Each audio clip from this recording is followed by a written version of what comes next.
ngiye kubabwira ibintu byagufasha cyangwa se byagufasha kuba waza muri Oman cyangwa se kwajya no mu bindi bihugu by'Abarabu cyangwa se no mu bindi no muri babwira ko nawe umujene uri kundiye aka kanya wagira amahirwe cyangwa se byashoboka ko ujya gukorera hanze ubaye hano ngiye kubwira ubaye nyine ufite izi qualities ngiye kuvuga imbere hano.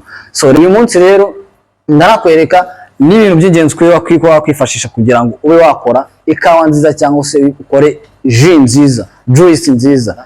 Amahoteli menshi atujuje bino bintu. Amahoteli menshi mu by'ukuri akora ibintu ariko cyangwa se n'amaresitora ashobora kuba yakora ibintu ariko mu Rwanda utazi uburyo yabikoze ni nk'amaji ko nta bikoresho bagira cyangwa kuyikora. Abana ko hano bari muri prover, iyo ni prover yacu hano dukoresha. Ikindi nakubwira ni firigo, ni freezer. Iyi ni freezer nkuko ubibona, ni nka table wayikoresha rolling amacapati, wayikoresha uyitembereje rero by'incamake uburyo ibintu byose biba bihagaze hano. Kandi wowe wumva ko neza ushaka kuza muri Oman, dropping a comment ku kindi kibazo wumva wowe ufite wambazaho, cyangwa se ku kibazo wumva uri curious kumenya, ufite amatsiko ko wamenya, nagusobanura rwose. Nzaza mfata umwanya wanjye basobanure ikintu kimwe ku kindi. Nongeye kubaha ikaze cyane ku Gikoni Iwacu TV. Ndi mugiye kubana rero ni Chef Alex, muzaniye inkuru itari incamugongo, inkuru nziza cyane. Inkuru ku bantu kwa jeune rafite ikibazo cyangwa se kwa jeune bakunda kwibaza ese wakora umwuga wo guteka cyangwa se umwuga w'ubarista cyangwa se nyine cyane cyane reka twibande ku mwuga wo guteka ugakorera nyuma hanze y'igihugu. Yewe nkorera mu gihugu cya Oman, ariko nje kubabwira ko nawe umujene uri kundiye aka kanya wagira amahirwe cyangwa se byashoboka ko ujya gukorera hanze ubaye hano ngiye kubwira ubaye nyine ufite izi qualities ngiye kuvuga imbere hano. So rero wowe utarakora subscribe, ukora subscribe kugira dukomezanye ujye ubona n'izindi video zanjye, ubundi ubashe kunkurikirana umunsi ku munsi. Ngiye gutembereza kuva nyewe nava mu Rwanda, ngiye gutembereza igikoni cya hano cy'i hotel nkoramo, mutembereze coffee shop y'hotel, mutembereze aho dukora ikawa, aho dutunganya ibintu by'imigati. Ko ngiye muri iki gihugu nkora ibintu bijyanye n'imigati cyane cyane, ariko bitabuje ko nzaza nkwereka n'ukuntu wakora n'ibindi biryo bitandukanye kandi byiza cyane biteguranye isuku. Bya biryo biri kuri high standard, biri kuri standard nk'iya hoteli, cyangwa se nkwereke n'uburyo ki hari n'abashefu benshi bagenda bababeshya ngo bino babikora gutya n'abikora gutya, ugasanga ko arakwereka ibintu ego biravamo ko yabikoze, ariko ni ibintu nawe ubwawe ushobora kurya ukaba nyuma yaho wakivuza menshi. Uyu munsi rongeye kukwereka uburyo ki ushobora kuba wabona akazi hanze witwaje ibintu by'ibanze, kandi kukwereka n'itandukaniro riri hagati y'ibikoni byo mu Rwanda. Hari amahoteli menshi nagiye nkoramo n'andi mahoteli yose mu Rwanda, hari amahoteli menshi atujuje bino bintu. Amahoteli menshi mu by'ukuri akora ibintu ariko cyangwa se n'amaresitora ashobora kuba yakora ibintu ariko mu Rwanda utazi uburyo yabikoze ni nk'amaji ko nta bikoresho bagira cyangwa se nta bikoresho bihambaye. Hano ngiye kuzankoreka igikoresho ku kindi ukuntu wagikoresha n'uburyo ki nawe uri mu Rwanda cyangwa ufite igitekerezo ko wakishingira igikoni cyangwa ushaka kwa setting igikoni cyawe, uburyo ki wagisettingamo byoroheje kandi bimeze neza. Reka ngutembereze kimwe mu gikoni cyacu, kandi nanone ngutembereze ahantu h'ingenzi, ibintu by'ingenzi umuntu akwiye kugira mu gikoni. Uyu munsi rero ndarakwereka n'ibintu by'ingenzi kwifashisha kugira ngo ube wakora ikawa nziza cyangwa se ukore ji nziza, juice nziza. Reka tugende rero nkwereke neza uburyo ki igikoni cyacu kiriteye cyangwa se uburyo gisetinzemo.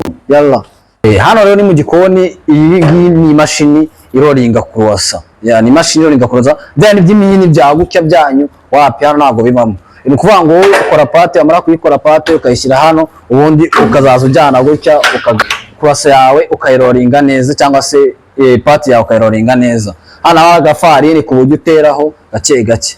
Noneho reka mbereke niyo tumaze kuziroringa, tumaze kuzikora neza, ubundi tujya hano rero niho dushyiramo croissant zacu cyangwa se imigati yacu. Iyo tumaze mu gikoni hagomba kubamo table, uyikoresha wirambikaho imigati nk'uko irambitseho. Urumva rero umugati ukuntu umeze aba ari umugati mwiza cyane. Urambika gutya, ariko kandi kaza kuba na freezer. Naga freezer hano kaba karimo imigati itandukanye, katubikamo ibintu by'imigati by'amafarini n'amakeke. So iyi freezer rero urabona ko ari nziza, nayo ni igikoresho kimwe wagatunze mu gikoni, ariko ibikoni byinshi byo mu Rwanda bikunze kuba bifite amameza y'ibyuma ajya kumera gutya, ariko mu by'ukuri munsi ntabwo haba harimo ububiko. Urabona nyine ukuminimiza umwanya. Ikindi ni aka kantu akamashini. Aka kamashini nako urabona ni akamashini gafirima iyi migati, akamashini gasiringa iyi migati, hano amashashi nyine y'imigati, ku buryo abapfundikiye apana bya bintu byo kuzingisha ibindi bintu utamenya bikayora urukerereza. Hano ni akamashini ukirangira gushyira mu ishashi uhita ukandiraho, hano haba hashyushye kakawufunga nk'uko nyine ubona hano ufunze, nk'uko ubona hano ufunze. Hano ko ushatse byavaho anytime. Reka nkwereke ukuntu gakora. Hano urafata gutya, ushobora utinze wanayica ishashi kuko kaba gashyushye cyane. Ikindi ni aka kaboro, urabona aka kaboro ni agashariyo k'amatreyi. Aya matreyi rero, amatreyi nayo gushyiraho imigati twifashisha hano. Aya ni amasosi y'amoko atandukanye, amasosi y'amasirapu, chocolate syrup, amasosi atandukanye y'amoko. Ntabwo nari nzi ko shokora igira amasosi atandukanye, n'amasosi yayo ni chocolate white sauce. Aya ni amasirapu y'amashokora y'ama strawberries, ni ibintu bitandukanye hano wahigira. Ikindi tukajya ku ifuru. Hano ugomba kugira ifuru y'igifaru kabisa, itazanamo ibintu ngo urateka ikintu ngo gishirire uko kiboneye. Iyi furu aba ari nziza cyane. Igikoni cy'imigati rero twebwe ntabwo aba ari gitoya nk'uko usanzwe ubizi, aba ari igikoni gisa nk'aho ari kigali, ariko kirimo n'ibikoresho byose biri furu, ibikoresho byose byuzuye. Uba ugomba kugiramo iyi furu, ukajyamo pruva. Iki cya kabiri tugiramo n'amamikisa ntoya y'amakeke, ukajyamo imashini y'amakrepe. Ntabwo dutekera crepe ku ipanu nk'ibisanzwe. Tukagiramo na mixer nini y'imigati. Mixer nini y'imigati, iriya mashini nako bitandukanye. Ni mixer nini y'imigati ushyiramo ibintu, nta bintu byo kwirirwa ugira, ugashyiramo ibintu bikikora, ukavana umugati warangiye. Hano hanze cyiza cyaho ntabwo nyine ibyo byose ntabwo ari ukwirushya, nyine ukora ibintu byihuse, baba bashaka ibintu byihuse. Iki nacyo ni igikoresho tudakwiye kubura mu gikoni. Ikindi gikoresho tudakwiye kubura mu gikoni ni microwave. Microwave nk'ibisanzwe. Iyi microwave utakwiye kubura mu gikoni, rimwe na rimwe abantu babyitiranya. Microwave ntabwo ukwiye kubura mu gikoni, kuko microwave igufasha mu bintu byitwa nka mise en place, kubihaza ishyushya, ibintu bitandukanye nyine. Hano rero nabyo bakunda ibintu biri fast nabyo. Hano rero tukagiramo na ice cream machine kabisa. Urabona ko hano tuba twakozemo ice cream tukazishyiramo hano. Iyo ushatse aka ice cream ugira gutya gatoya kidogo, ice cream kabiraje. Hano rero ntabwo ibintu byose tubitinda, ni ukuvuga ngo ni fast. Hano rero tukaza ku kintu bita, wenda ushaka gukora ikawa wifashisha izi grinder machine, kandi ukifashisha iyi espresso machine ni igufasha kuba wasohoramo ikawa yitwa espresso. Izi grinder zo zigufasha kuba wabona icyo bita coffee powder. Iyi ngiyi niyo tampa igomba gutsindagira ikawa kugira ijyemo hano imeze neza, itaza kuzana ibindi bibazo. Urabona ko iyi ngiyi nayo ni espresso machine nziza cyane, iri mu bwoko buremereye cyane, bunahenze cyane, buri wese atapfa kwigondera. Ikindi cya kabiri, ushaka gukora ji, ni grinder ni machine ikora ji ya orange juice squeezer, ireshyiramo ari baswizinga. Iyi ni blender isanzwe nyine, uzamura gutyo ugashyiramo aremo imbere, ubundi ugapfundikira ugakanda, niba ari ikirahure kimwe cyangwa bibiri, ni touch utacingaho.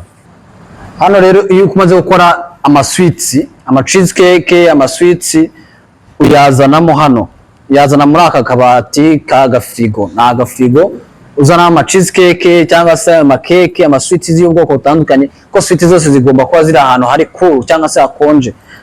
N'ama croissant, urabona hano naho dukorera presentation ya croissant twakoze cyangwa se dufite tubafaringa muri restaurant yacu. Hano niho tuba dufitemo presentation yacu nk'ibisanzwe. Urabona batembereje rero by'incamake uburyo ibintu byose biba bihagaze hano.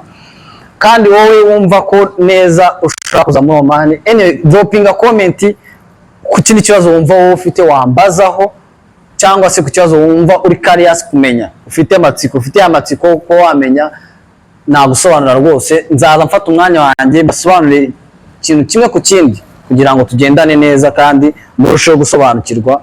Igikoni cy'inaha turebye ibintu birimo by'ingenzi n'ibindi bikoni byose mu Rwanda cyangwa se no muri Afurika bakwiye kugira. Turebye ibintu birimo by'ingenzi. Rero ngiye kubabwira ibintu byagufasha cyangwa se byagufasha kuba waza muri Oman cyangwa se kwajya no mu bindi bihugu by'Abarabu cyangwa se no mu bindi no muri Europe. Ikintu cyambere cyagufasha ko cyane cyane reka twibande mu Barabu ko ngiye niho ndi. Reka ngubwire ikintu cyambere cyagufasha niki. Ikintu cyambere cyagufasha, icyambere ni ururimi. Igura ururimi utiyigishije, igura ururimi nkuko tubizi ururimi rurakenerwa ahantu hose. Ariko muri Oman nabirenze ururimi ntabwo rurenze cyane kuko nabo ntabwo bazi cyane, Abarabu ntabwo bazi Icyongereza cyane, kandi ubaye uzi cyane byakorohera, byaba ari byiza cyane. Ikindi cya kabiri byagufasha ni ikawa. Ikawa n'ubushefu biragendana. Ni ukuvuga ngo hospitality ukayitangatanga. Fata niba uri umushefu cyangwa se wumva ufite wiri, iga ubushefu, wige guteka, ujye wibuka gufata amavideo cyangwa se wibuke nyine wifate wifilime, ubundi wige n'ikawa. Ushaka kwiga ikawa mwibutse, ushaka kwiga ikawa droppinga muri comment umbwire, cyangwa se umbaze ati niye umuntu yakigira ikawa heza, nzagusubiza neza kandi nihuse cyane. Ubwo iyo ni fact imwe yatuma uza mu bihugu by'Abarabu. Iga ikawa, wiga ubushefu, ibyo bintu bibiri. Cya kabiri ushake driving license, perime wiga imodoka, nayo ishobora kuba yakwambutsa ukajya gukorera imahanga ku bantu bari bafite ikibazo nk'icyo ngicyo. So ikindi kintu ngiye kubabwiraho ni iki, ongera ubumenyi mu byo ufite. Niba uri warusunze uri umushefu, ongera ubumenyi. Nawe usanzwe uri barista, ongera ubumenyi. Reba amavideo cyangwa se wigire ku bantu bageze ku byo ushaka kugeraho, wigire ku bantu bageze ku byo wumva ufite muri dreams zawe. Numara kubyigiraho, niba kubigiraho ibyo byose, ushake connection. Burya na abantu nibavuga ngo abantu nibyo bintu, ushaka connection n'abantu bafite icyo bakurusha kandi bafite icyo bakurusha ushaka kugeraho. Ntabwo waba uri muri kariyeri guteka ujye gushaka connection n'abantu bari gushikura amabuye y'agaciro. Ibyo bintu mu by'ukuri nta hantu bihuriye. Iyo connection nta n'ikintu izakumarira. Shaka connection n'abantu bari guteka, bari muri kariyeri yawe, urushaho kugwiza iyo connection. Iyo connection izagufasha kugeza kure cyane hashoboka. Ikindi nakubwira cyo, egereza umutima Imana. Egereza umutima Imana, ibindi zabigukorera. Ujye wizera byose bivamo. So icyo nakubwira rero cya nyuma, kora subscribe, ukomeze unkurikirane cyane. Ciao ngende mwabanaga ni Chef Alex n'ibisanzwe kuri Konti Iwacu TV. Ndahabaye cyane. Thank you.